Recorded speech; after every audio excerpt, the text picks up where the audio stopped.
It's a brutal story. It's brutal because of what happens at the collision point between ferocity and gentleness. It was particularly brutal because I was there to see it. But first, some background. We had a dog named Maya. Maya was part poodle, part Labrador, part French water dog. Maya was a very shy, somewhat standoffish, uncertain dog, very gentle dog. It's not that she didn't enjoy playing with the other dogs. She enjoyed that, but she was typically one who would hold back just a little bit, a bit uncertain about getting too involved. In fact, I want to show you a very brief clip of Maya out in the park with our son-in-law, Matthew Cosart, where Maya's playing with a couple of other dogs, and you'll see how she is there and involved, but a little bit reticent. So look at the screen. So you'll see her. She's the big black dog that's kind of running behind. So cute. The other two who are very aggressive and very involved, and as usual, Maya is a bit behind and a little bit uncertain. A very gentle dog. One year and 2 Friday nights ago, I was out walking Maya late afternoon. It was getting near sunset. It was the path and the trail that we have walked not hundreds, but probably several thousand times over her 12, 13 years. We were on the home stretch. Maya was just a bit behind me as I was walking along. I'm not sure what it was. Some sound caused me to turn around. And when I turned around, maybe 10, 12 yards away, was a pit bull in full attack mode, coming like a torpedo, not making a sound, at Maya. I reacted instinctively and tried to jerk her around behind me, but it was too late. The pit bull latched on. I kicked and kicked until I could kick no more, and it made no difference. I blanked out at one point. I remember seeing Maya look at me as though she wanted to jump and be rescued. And then it just goes blank for just a brief time. The next thing I remember is I was on top of the pit bull with my hands around its throat, trying my best to strangle it. I had my weight on top of it and dared not let it go. I was there in that position for something over 20 minutes. People drove by, walked by. Finally, some merciful folks stopped. 2 men helped me. By the time that part of it ended, there were 3 police cars, several officers, some onlookers, and my wife. At that point, I got up, and ferocity walked away while gentleness lay dying in the street.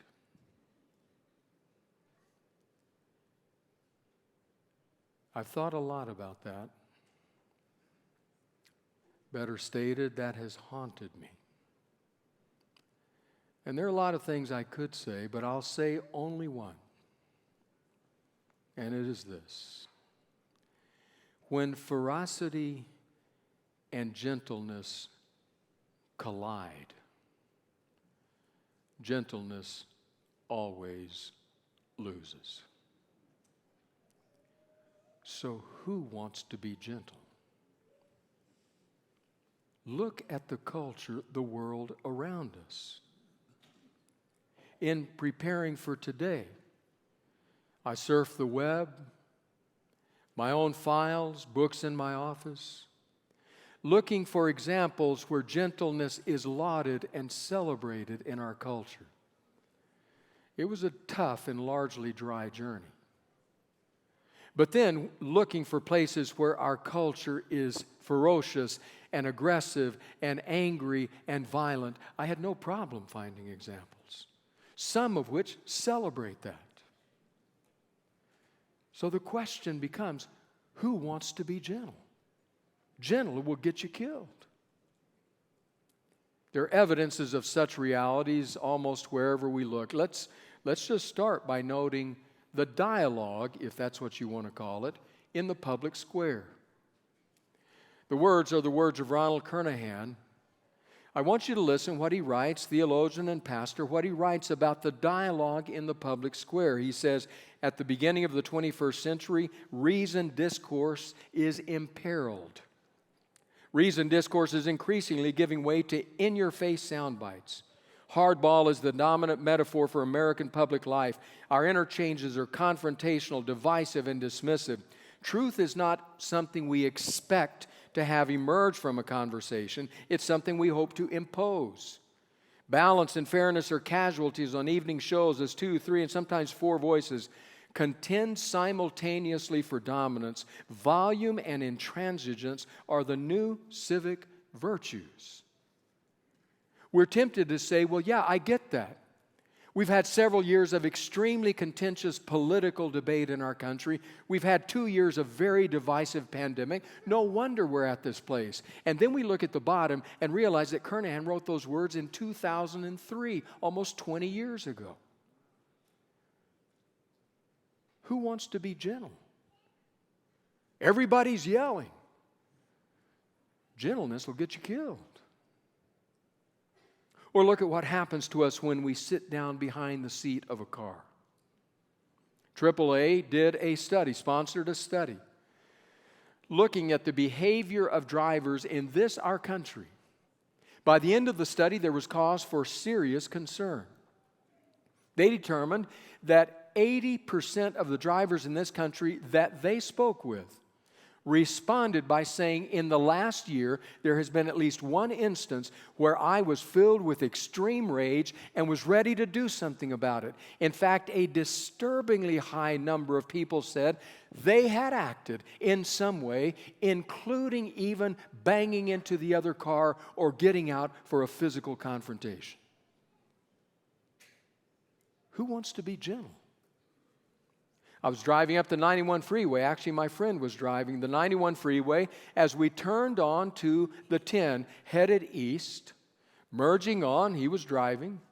Suddenly, 2 cars came screaming down the 10 freeway headed east. At first, we thought they were racing. Then we realized that the car on the left was trying to get in front of the car on the right, and the car on the right wouldn't let him.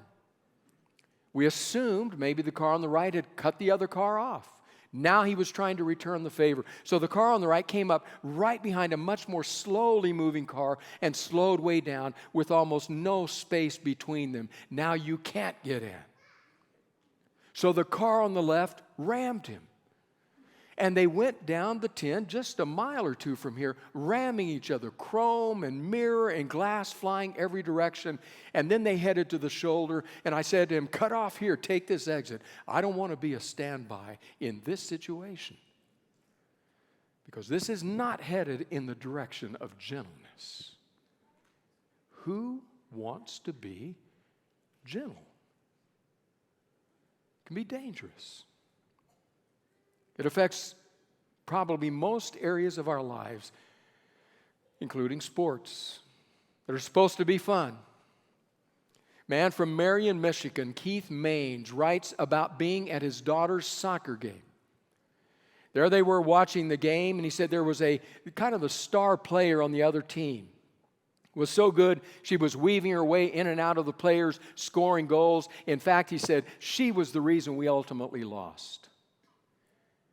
But during that game, he said, from the other sideline, I could hear the coach just screaming and yelling, bellowing out instructions, especially to that player. When the game was over and Maines was with his daughter, he said, my daughter said to me, Daddy, that girl was crying almost the whole game because that coach was her father.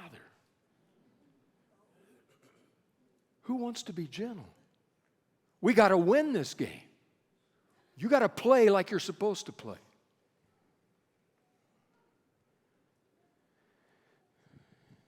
It's not a new reality. I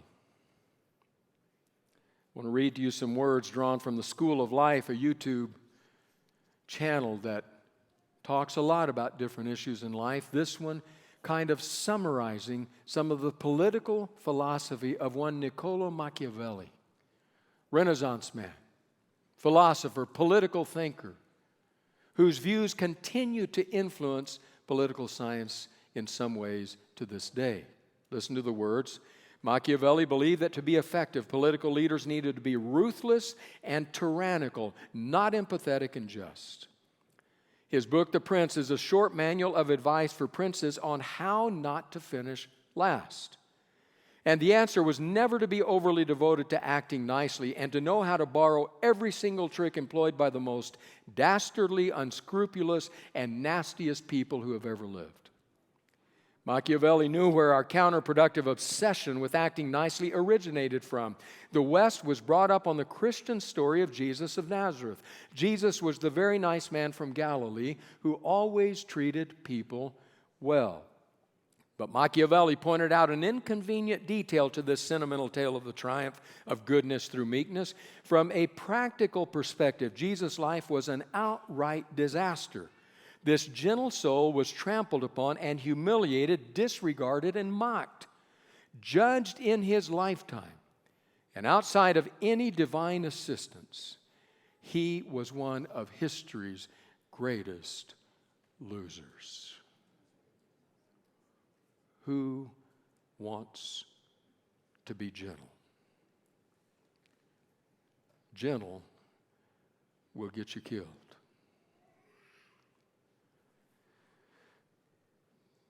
But it's right about there that we realize we have a problem. Because for many, if not most or all of us today, and for countless others beyond us, the greatest loser in history tapped us on the shoulder and said to us, "Follow me." And as we begin to put our footsteps in his footprints, we begin to realize that one of the destinations toward which he is leading us is gentleness. And that's a struggle. Because who wants to be gentle? At the intersection between ferocity and gentleness, gentleness always loses. And then we think about this series in which we've been engaged for these many weeks, called Fruitful, Growing Disciples, Bountiful Fruit. From the pen of Paul in Galatians 5. We go back there today to consider the penultimate, the next to last virtue in the list of the fruit of the Spirit. Galatians chapter 5, beginning with verse 22, says this: "But the fruit of the Spirit is love, joy, peace, forbearance or patience, kindness, goodness, faithfulness, gentleness, and self-control. Against such things there is no law." That last brief sentence we'll consider next week. But today our focus is on that word, gentleness. In a culture like ours, in a time like ours, who wants to be gentle? Now, one of the first questions we ought to ask, understandably, is, what exactly was the meaning of the original word, the word in the original Greek? Well, a scholar by the name of William Mounce is helpful to us with that. Here's what Mounce has to say about the meaning. Gentleness, he says, and he's referring to the word in the original. Gentleness means to approach others, including one's enemies, in a humble and caring spirit, not using force to get one's way. Gentleness. Paul actually uses the term twice in Galatians. This is one of the places. The other place was in our scripture reading this morning, read to us so well by Aiden. It's in that first verse of the next chapter where Paul says, if one of you falls, let the others come around and restore that one gently. He draws in that sentence on medical imagery, the resetting of bones. He says, when it comes to that moment in time to intervene in somebody else's failure, do it gently. Gentleness. Do you want to be gentle? It's not a popular virtue in our day and time. And I suppose after asking exactly what it means, our next question ought to be, well, why exactly ought we to be gentle? And the answer, maybe the best answer, is simply because that's who Jesus was. In fact, one of my favorite passages in the Gospels, just 3 verses long, is found in Matthew chapter 11. There's one entire chapter in the book Desire of Ages devoted to this, and the name of the chapter is The Invitation. Do you remember those words Jesus speaks? Come to me, all you who labor and are heavy laden, and I will give you rest. Take my yoke upon you and learn from me, for I am gentle. There's our word again. Same word group in the Greek. I am gentle and humble in heart, and you will find rest for your souls. For my yoke is easy and my burden is light. Some versions say, for I am meek. And as soon as we hear that word meek, we hear meekness is weakness and say, I'm not interested. Because that'll get you killed. At that intersection between ferocity and gentleness, gentleness always loses. Maybe what we ought to say, however, is let's just keep following in the footsteps. The footsteps of the man of Galilee, and see where he leads us. Because if you follow in those footsteps, he will lead you onto the temple grounds.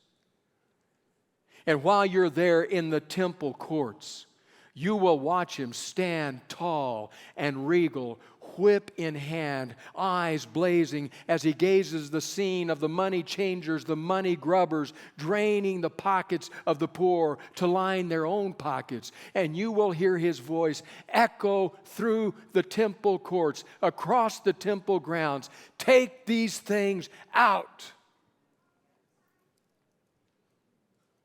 And you will see on the faces of those being driven from the temple sheer terror as they run from those flashing eyes and that resonant voice. Jesus, gentle, hand of velvet, spine of steel, gentle. Or listen to his words in Matthew 23. How long ago since you last read Matthew 23? Where he excoriates the religious leaders of his day. Not in one verse or 2 or 5 or 10, throughout the chapter. Calling them hypocrites. Woe to you, scribes and Pharisees, hypocrites. And one at a time, he details the way in which they are misrepresenting God, damaging the religion of the day, and oppressing those who most deeply need God. He eviscerates them. And yet as I read those words in my ear, I can hear those words from Desire of Ages that say he uttered scathing rebukes, but there were tears in his voice. Jesus, gentle. Wow. If that's the case, then we can't say meekness is weakness. Because this Jesus, gentle Jesus, meek and mild, had within him such a clear North Star that he threatened the entire dominant religious system of his day. He intimidated the worldwide superpower, the empire, to the degree that they clasped hands and said, he's got to go, and they killed him. He was that much of a threat. Gentle.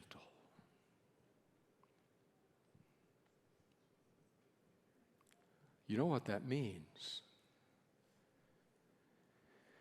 It means that maybe we ought to ask a question about our assumption that at the collision point of violence and gentleness, gentleness always loses. Does it? Does it always lose? I think, for example, of the words written by David Robson in the BBC Future. Listen to what Robson says. Nonviolent protests are twice as likely to succeed as armed conflicts. Those nonviolent protests engaging a threshold of 3.5% of the population have never failed to bring about change. The singing revolution in Estonia, the Rose Revolution in Georgia, along with others, are given as examples of successful protests that resulted in serious change. Not only are peaceful protests more ethical than violent ones, but they are also more likely to gain the popular support needed.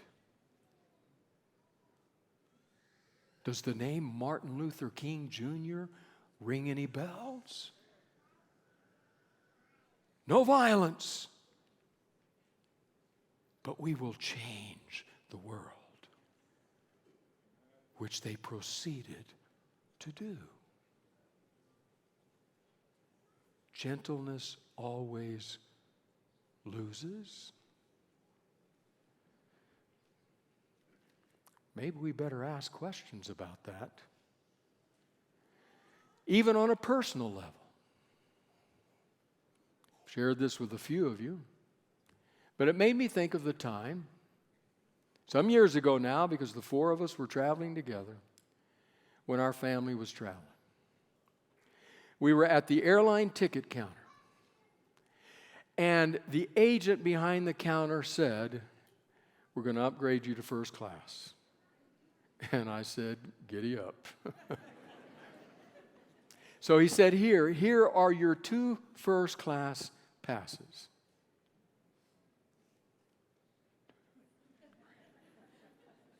Two, there are 4 of us. I know. Here are 2. Like, what are you, some kind of agent of Satan? What are you trying to tear our family apart? I mean, how are we going to resolve this? What are you talking about? I mean, it was pretty clear to me that I probably ought to be one of the ones up in first class, but then who's the other one? And so we talked, Anita and I talked, and well, we can't leave both the kids back in coach because Miranda's still a babe in arms. That won't work. And she can't go up into first class because she's still at the stage where her ears hurt and she screams. That won't go in first class. And I'm like, baby, I mean, I do a lot for this family, and so when I took Miranda and we went back to coach, we went all the way almost to the back of the plane, and we got into that row and tried to get settled. We were there before a lot of the others boarded because we boarded with the people who turned left, but we turned right. And so I'm getting Miranda settled back there, and as we're doing so, here she comes. Woman coming down the aisle. Very professional, in control, briefcase in hand, put together professionally. She was in charge of life. She walked in, went into the row ahead of me, looked over and saw Miranda and said, "Oh my," and you fill in the blank. "I hope that kid doesn't start crying." And I thought, oh, no. Because I knew what was coming when her ears would hurt. Everybody got settled, the plane took off, and as it began to climb, she began to cry. And then she began to scream. And then that lady was looking daggers at me and at us. Control that kid. Angry. Other people were beginning to look, what are you doing to that child? And once we reached cruising altitude, she was still crying. I picked her up and I tried to walk up and down the aisle, share the joy, that kind of thing. Maybe this will help her. I went into the bathroom, shut the door. Have you ever been shut up in a small bathroom with a screaming child? You don't stay long. So I went out of the bath. By then, everybody's looking, everybody's angry. I didn't know what to do. And that woman just kept glaring. And then another woman stood up and walked over to me, put her hand on my shoulder, and said, "It will be just fine. We're all okay. Ignore her."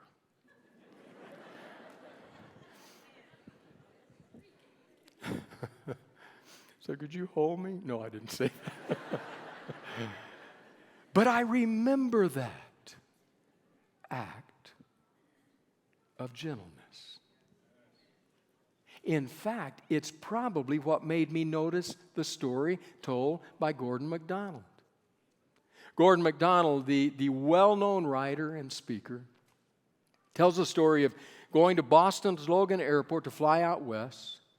Get ready for his flight, went up to the ticket counter, turned in his ticket, turned in his luggage, do all of that. And the lady, the agent behind the ticket counter said to him, "Mr. MacDonald, you're at the wrong airport." He said, "What?" He looked at his ticket, and then he remembered he had bought his ticket for another airport in that area, no doubt because it was cheaper. He said, "Oh my goodness, I got to get on this flight." She said, well, we can do that. That's not a problem. She typed some things, said, "Sure, we'll get you on this flight. It'll only be $360. He said, "What? $360? And he said, right then, all this bile began to build up within him. "I'm flying your airline all the time, and you're going to charge me for this, and friendly skies, that's real nice moniker." And on, he's saying, if I can hurt her, then maybe she'll be hurt enough that she'll tell others, and it'll reach the CEO of the company. I'll hurt them all. He said, I was just angry about it. And then I thought of something. I had this conversation with a friend of mine who was caught up in a nasty church conflict. And just a few days before, he had said to me, "Gordon, so-and-so talked to me about what's going on, and here's what he said. Somebody has to have a little dignity in this matter." And when I read the story, I thought, dignity equals gentleness in this story. So I want you to know, in MacDonald's own words, what happened. I said to the boarding pass lady, "Before I pay the $360, let me say one more thing. 6 weeks ago, I came here to take a flight to the West Coast and discovered that the airline had canceled the flight and hadn't told me. They said they were sorry, and I forgave them. Then 2 weeks later, on a flight to Europe, the airline lost my luggage for 2 days. They said they were really, really sorry. And again, I forgave them. Last week, on a third flight, they got me to my destination 2 hours late. Your people fell all over themselves saying how sorry they were about the delays. And you know what? I forgave them again. Now here I am, fourth time in 6 weeks, wanting to fly with you again. Do you see how forgiving I am?" But this morning, the problem's mine. I forgot that I'd scheduled myself out of the other airport, and I am really, really sorry that I made that terrible mistake. You guys have said sorry to me 3 times in the last 6 weeks, and I have forgiven you each time. Now, I would like to say sorry to you and ask you to forgive me and put me on that flight without charging me the $360. You've said sorry 3 times, and now I'm asking for one. Does that make any sense to you? The boarding pass lady took a time out of her own, considered my idea, and then said, "It really does make sense to me. Let me see what I can do." She typed and typed and typed into her computer. I think she was writing a novella. And then she looked up with a smile. "We can do this." And 2 minutes later, I was off to the gate with my boarding pass. That morning, dignity won. The airline forgave me. The skies were indeed friendly, and I didn't have to pay the additional $360. And then McDonald finishes that story with these words: "This increasingly crowded, noisy world is generating more and more of these kinds of moments where no one is really doing something bad, just stupid, me in this case, but because our human dignity is eroded by the constant clashes. Even our innocent mistakes point to the possibility for hateful exchanges and vengeful acts. You have to keep alert, lest you get sucked into saying and doing things you'll regret an hour later." And I have been there more times than I care to admit. Times when I'm saying, "Who wants to be gentle?" And then I encounter these kinds of moments. And I end up asking, does gentleness always lose? Particularly in those most important of relationships. Our husbands and wives, our parents and children, our siblings, our families. What about there? Does gentleness really lose there? Some years ago, I attended the American Association for Marriage and Family Therapy annual conference in Washington, D.C., and sat in on a plenary session delivered by one of the leading researchers and therapists in the field. He was outlining the research that was being done, the couples and the families they were studying and counseling. It was very fascinating, and I noticed that this large room of hundreds, maybe 1,000 or more therapists were listening with rapt attention. When he finished unpacking it all, this man, whom I have no indication was a man of faith, stopped, and in kind of a pensive moment, he just said this: "You know, after all this research we've done, all these families, these couples we've studied and counseled, after everything we've learned, I think one of the most important things I've learned," he said, "was that most of the problems we have in our families come from how we talk to each other." What if you went to that therapist? You and your child, you and your spouse, you and your parent.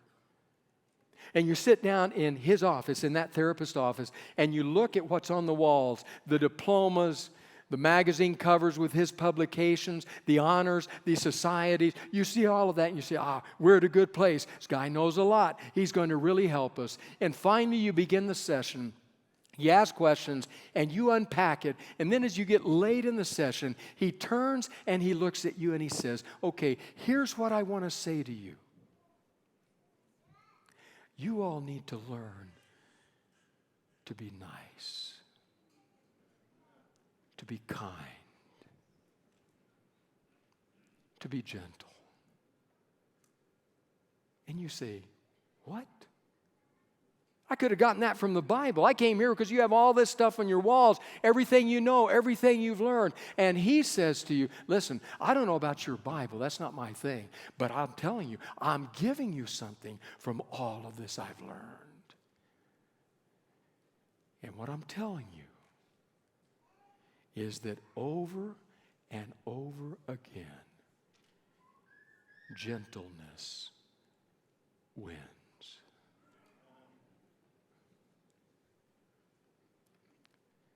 But the fruit of the Spirit is love, joy, peace, patience, kindness, goodness, faithfulness, and gentleness.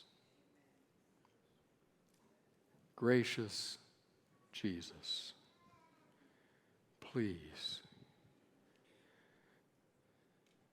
form me into and make me a more gentle person. Amen.